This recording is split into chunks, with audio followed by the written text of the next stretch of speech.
વચ્ચેના તણાવની વચ્ચે મોટી સંખ્યામાં ગુજરાતી પ્રવાસીઓ પણ ગયા છે, જેમાંથી 3000 પ્રવાસીઓ સુરક્ષિત હોવાનો દાવો છે। દુબઈ, આબુધાબી, શારજાહમાં મોટી સંખ્યામાં ગુજરાતી પ્રવાસીઓ છે, જે તમામ હાલ હોટલમાં સુરક્ષિત છે એવો દાવો છે, પણ પરિવાર ચિંતામાં છે। હોળીના વેકેશન જનારા 1500થી પણ વધુ પ્રવાસીઓ હાલ પ્રવાસ રદ કરી રહ્યા છે, કારણ કે આવી તણાવભરી સ્થિતિના કારણે ફ્લાઇટ રદ પણ થઈ ગઈ છે। ખાસ કરીને વાત કરીએ તો શોર્ટ વેકેશન હતું, હોળી ધૂળેટીનો તહેવાર હતો, એટલે ખૂબ મોટી સંખ્યામાં અત્યારે ગુજરાતીઓ આબુધાબી અને દુબઈના પ્રવાસી છે।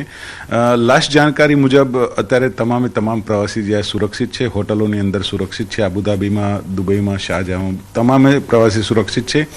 ખાસ કરીને એર ઇન્ડિયા, સ્પાઇસજેટ અને ઇન્ડિગોની ફ્લાઇટો રદ થવાના કારણે, પોસ્ટપોન થવાના કારણે અત્યારે પ્રવાસીઓ ત્યાં રોકાઈ જવું પડ્યું છે।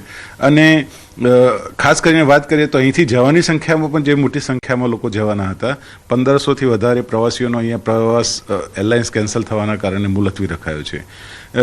વાત કરવાની ઇઝરાયલ અને જે યુદ્ધની પરિસ્થિતિ અત્યારે છે એના ટુરિઝમ ક્ષેત્ર પર સૌથી મોટી ગંભીર અસરો એટલા માટે જોવા મળે છે કે કંઈ પણ પ્રસંગ હોય, જ્યારે પણ આવો બનાવ બનતો હોય તો પ્રવાસન જ પહેલાં આનો ક્યાંક ના ક્યાંક ભોગ બનતો હોય છે।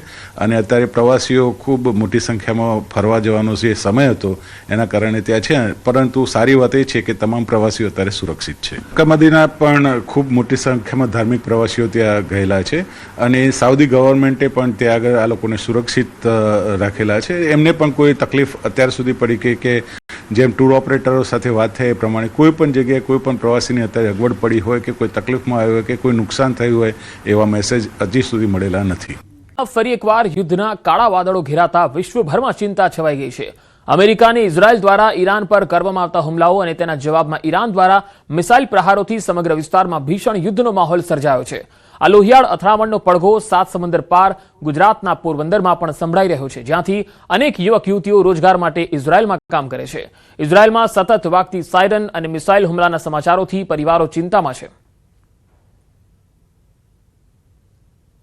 અત્યારે ઇઝરાયલથી લાઈવ, અને અત્યારે આજે વહેલી સવારથી 6:30 વાગ્યાથી થોડુંક અહીંયાનો માહોલ ગરમ છે, કેમ કે થોડાક સાયરન વાગ્યા છે, એટલે એટલી પણ સ્થિતિ ખરાબ નથી। પોરબંદરવાસીઓ અને જે તેમના અહીંના છે લોકો, પોરબંદરના જે લોકો છે, એટલે એને કોઈ ગભરાવાની જરૂર નથી। અત્યારે વોર જેવો માહોલ છે, બરોબર ને વોર છે આજે ઘણા ટાઈમ પછી થયું છે, તો તમારે ટેન્શન કંઈ નહીં લેવાનું। અહીંયા એવો માહોલ નથી। અહીંયા સરકાર, અહીંયા હારે આપણી સરકાર, એમ્બેસી અને અહીંયા બધા હારે રહ્યા છે, અને તે અત્યારે બધા હારે છે, તો કોઈને પણ ટેન્શન લેવાનું નથી। તો હજારો કિલોમીટર દૂર યુદ્ધની વચ્ચે પોતાના સંતાનો ફસાયેલા હોવાથી પરિવારો વ્યથિત છે। પરિવારજનો હાથ જોડીને એક જ પ્રાર્થના કરે છે, યુદ્ધ શાંત થાય અને તેમના સ્વજનો સુરક્ષિત ઘરે પરત આવે। મારે 2 છોકરા ઇઝરાયલ ગયા છે, તો એક 3 વર્ષ થયા છે અને એક 2 મહિના થયા છે, ને 2 જોબની કરે સારું છે। 2 છોકરાઓને થયો તો મેં પૂછ્યું, દીકરા શું છે મોલ તારું? તો પપ્પાએ કે યુદ્ધ ચાલુ થવાની સંકટ છે, કે ભાઈ અત્યારના ભયંકર સાયરનનું વાગે એકદમ આ બધું શાંત પડી જાય અને છોકરાને રક્ષા કરે માતાજી, અને વેલા પાછા નોકરીએ લાગી જાય। અત્યારે હાલમાં તો કોઈ જાતની કોઈ બીક જેવું છે નહીં। મારા પપ્પા 6 મહિનાથી ઇઝરાયલ છે, અને 6 મહિના તો ઠીકઠાક આવેલું, પણ કાલથી યુદ્ધનો માહોલ ચાલુ થયો હોય એટલે અમને પણ ચિંતા છે અને એને પણ ચિંતા છે કે એ કેવી રીતે રહી છે, શું કરે છે, અને અમને એટલી પ્રાર્થના છે કે ત્યાં યુદ્ધ બંધ થઈ જાય, એવી અમે ભગવાનને પ્રાર્થના કરીએ। અમીન હાલ દુબઈમાં ફસાયા છે। છેલ્લા 10 દિવસથી દુબઈમાં રોકાયા હોવાનું જણાવ્યું। આજે વહેલી સવારે ધડાકાના અવાજો સંભળાયા। ઈરાનની મિસાઇલ ઇન્ટરસેપ્ટ થતી નજરે જોયાનો દાવો તેમણે કર્યો। દુબઈના તમામ એરપોર્ટ બંધ છે, ફ્લાઇટો પણ રદ કરાઈ છે, રોડ રસ્તા સુમસામ છે અને લોકો ઘરમાં જ રહેવા મજબૂર બન્યા છે। ફસાયેલા ભારતીય યાત્રીઓ અને પર્યટકો માટે મદદની માંગ થઈ રહી છે। ભારત સરકાર તાત્કાલિક મદદ કરે તેવી અપીલ થઈ રહી છે। આવી ભયાનક પરિસ્થિતિ કદી જોઈ નથી એવું શૈલેષ અમીન કહેતા જોવા મળ્યા છે। અવકાશમાં અમે જ્યાં રહ્યા છીએ ત્યાં સવારે, આજે વહેલી સવારે પણ ધડાકા સંભળાયા હતા। ગઈકાલે રાતે ઈરાનની જે મિસાઇલ આવતી હોય એ મિસાઇલને ઇન્ટરસેપ્ટ કરીને સામે એન્ટી મિસાઇલથી જે તોડવામાં આવતું હોય એ પણ અમે જોયેલું હતું। અને હાલ પરિસ્થિતિ એવી છે કે દુબઈના એરપોર્ટ તમામ બંધ થઈ ગયેલા છે, ફ્લાઇટો બધી રદ થઈ ગઈ છે। તો ઇઝરાયલ અને ઈરાન વચ્ચે વધતા તણાવ અને યુદ્ધ જેવી પરિસ્થિતિ વચ્ચે અમેરિકાના દખલથી સ્થિતિ વધુ વિકટ બની। તેના પ્રભાવથી ગુજરાત સહિત વડોદરામાં રહેતા અનેક પરિવારો ચિંતામાં મુકાયા છે। મક્કા અને મદીના ઉમરાહ માટે ગયેલા અનેક ભારતીયો હાલ અટવાઈ ગયા છે. વડોદરાના ફારૂક સોનીના પરિવારજનોએ ચિંતા વ્યક્ત કરતા કહ્યું છે કે તેમના માતા પિતા અને ફોઈ શુક્રવારે જ સાઉદી ગયા હતા, પરંતુ ત્યાં પહોંચ્યા બાદ જ પરિસ્થિતિ બગડી ગઈ. રહેવા અને જમવાની સુવિધા ઉપલબ્ધ છે, પરંતુ દવાઓની અછતને કારણે ઘણા લોકોને આરોગ્ય સંબંધિત સમસ્યાઓનો સામનો કરવો પડી રહ્યો છે. પરિવારે સરકારને અપીલ કરી છે કે તમામ ભારતીયોને સુરક્ષિત રીતે વતન પરત લાવવાની વ્યવસ્થા કરવામાં આવે.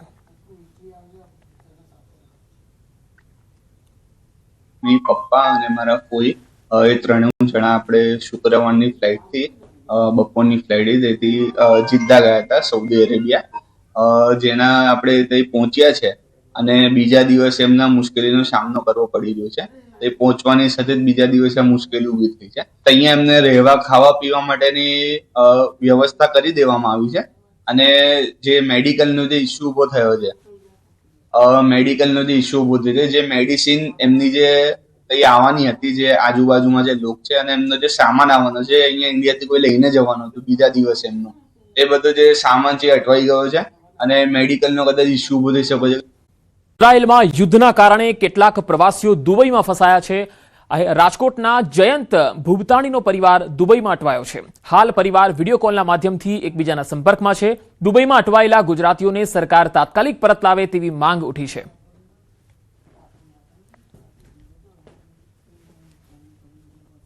મારો દીકરો ત્યાં છેલ્લા 10 વર્ષથી નોકરી કરે છે ત્યાં, અને દુબઈ જ હાલમાં રહે છે.